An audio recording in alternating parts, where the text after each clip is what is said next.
Hello and welcome again to The Talk. I'm your host Sarah Hobby and today's topic is books. Now let's talk books. We have a very special guest today, ladies and gentlemen. He's the author of the world famous Worldshaker. Give it up for Richard Harland. It's an honor to have you on my show, Richard. How are you? Oh, great. Thank you, Sarah. Good to hear. Well, let's get down to business, shall we? Now, your world bestseller, Worldshaker. Please tell us what's it about and who are the main characters in it. Oh, that's really putting me on the spot. It's about an alternative world, a fantasy world, which is ruled by these gigantic moving machines called juggernauts, which are like 3 kilometres long by 1.5 kilometres wide, the biggest things you ever saw. And they move on rollers. So they're powered by steam. It's a steam age, but it's a steam age where machinery has got so much huger than it ever did in the real 19th century. And these vast juggernauts move across the surface of the earth. They roll over everything. They crush everything in their path. And it's the story of Colin Riff. They're the two main characters, and the story of how they come together and eventually manage to take over the juggernaut. Right, that's giving the secret away, isn't it? Spoiler alert. Oh, I think we've already gathered that from the epilogue at the end of the first book. Now, personally, my favorite character is Gila Beth because I believe she plays a huge eye-opening role in the story that many people can relate to. What do you think about this character? What were you thinking when you created her? The big worry I had with Gila Beth when I was working on Gila Beth was whether people would like her, because I knew that I liked her. But she's kind of bossy, she's controlling, she's goody two shoes, she's so proper and so domineering in a way. And I kind of knew her secret all along. I knew what was behind her, and I just hoped that other people would like her too. And of course you do find out in the end that in fact she's kind of become very conventional, because deep down her thoughts are very unconventional. She feels how unfair it is that as a girl she's never going to have the chance that Cole has. She's the granddaughter of the Supreme Commander, but only the grandson will ever get to be Supreme Commander, and she knows she would actually be a lot better at it than Cole. So I really empathise with her, and the pleasant surprise for me is that I've got feedback now and other people do too, so I feel that's what I was looking for. I really wondered whether I could make her a lovable, likeable character. I related to her in so many different ways. Part of it was the sexism and the discrimination between gender and inequality, but we'll get to that later. Sometimes, because of her minimum appearances throughout the story, some viewers may think Gila Beth is unnecessary and unimportant. She speaks very little, yet when she does open her mouth, her words are always intelligent and well thought out. What were the language features that you used to develop this character? Oh, I guess the same as every character. I really try and put myself in the shoes of the character and think about how they would speak, and, well, not even think about it, just speak as they would speak. It's almost like ventriloquy, I suppose. I'm trying to express myself as Gila Beth would think about it. It's as Gila Beth would express herself. It's not really a conscious use of any language technique. It's just trying to be the character and speaking as she would speak. Well, she was very well known for her miraculous choice of words. Most characters experience change throughout the novel, from immaturity or inexperience to maturity and experience. Would you say this is true for Gila Beth's character? Please explain.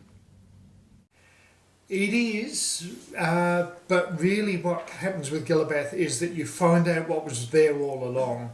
Her instinctive feeling that she's not being treated fairly. It's there all along, and it comes out at the end. So in terms of Worldshaker, I would say that probably Gila Beth is more a character who is revealed rather than a character who changes. But she does change in the sequel, Liberator, because there, where the Filthies take power, where the revolution happens, Gila Beth has power that she never had before, and she's good at it.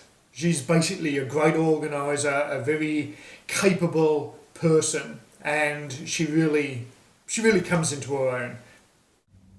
Whoa, spoiler alert, Richard. There are many different themes that are shown clearly throughout the story, like inequality and absolute hierarchy. However, there are some that are not so clear. What do you think is the main theme throughout the story? I think for me the main theme is the way in which people can act and see the world so blindly when they're conditioned by their assumptions. I'd say, in a way, the blindness of assumptions is the biggest theme that I have. Namely, how people can act tyrannically, cruelly, without regard for other people, just by sheer lack of empathy. The upper decks people on the Juggernaut are cruel to the filthies, the people that live below decks, not because they're intrinsically cruel, but because their whole social upbringing, from before the time when they could even think for themselves, has conditioned them into regarding those other people as actually subhuman animals, as incapable of real feeling, as not being proper human beings at all. And that level of assumption built into them is what makes them behave so monstrously. That to me is the thing I was most trying to communicate, I think.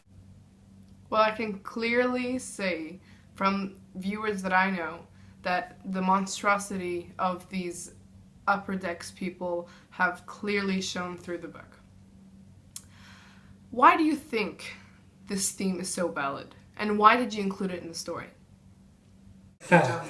Well, I didn't actually set out to include it in the story. It kind of developed in the story. I started out with the story and the characters, and it was in the process of writing that the theme emerged from the story.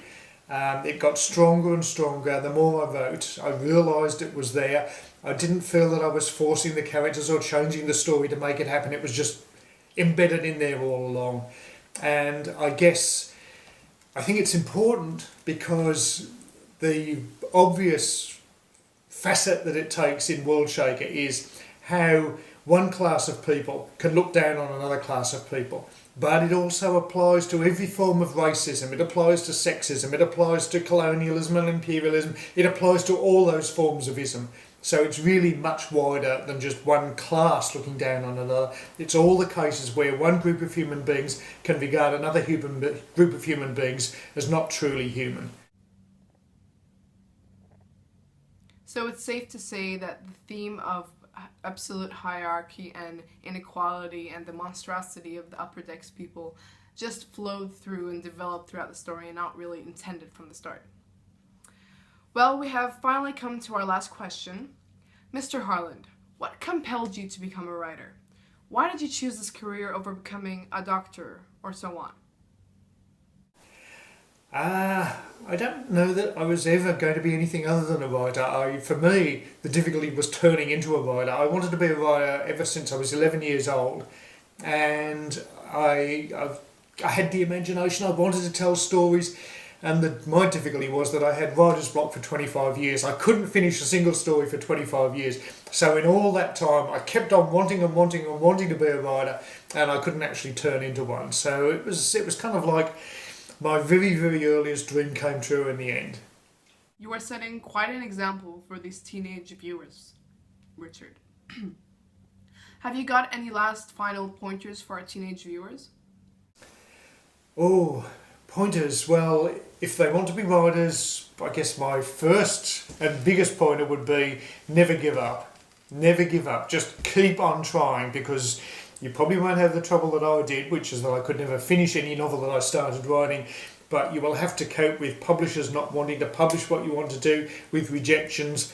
The important thing is to care for what you're doing, to love it, and to just keep on and on and on. Never give up. And I think that's probably the best thing I can say. Well, there you have it. Just never give up. Before we go, we have a surprise for all you young viewers. The all-new sneak peek of Song of the Slums by Richard Harland. Enjoy.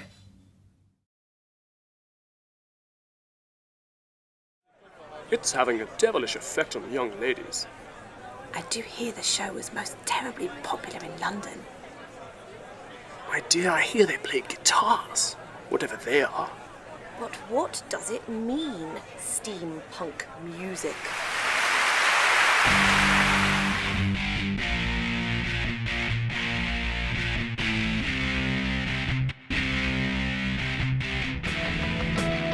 Most undermining, most un-British. So raw, so uncouth.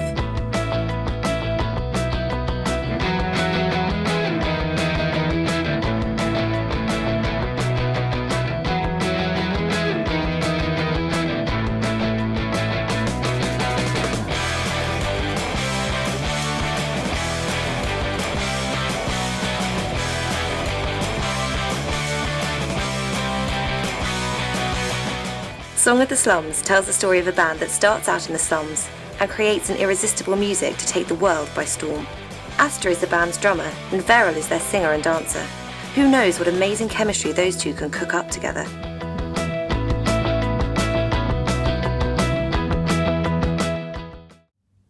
Before we go, Richard Harland has decided and agreed to show us his all-new steampunk guitar for his new book, Song of the Slums. I'm now just going to show off my steampunk guitar. My latest novel is about rock and roll getting invented in the middle of the steam age, 100 years before Elvis Presley, and I had this guitar specially created to go with it. You can see it's got all these little gadgets and dials and doovers and things. It looks like it came out of the steam age, and I totally love my guitar. So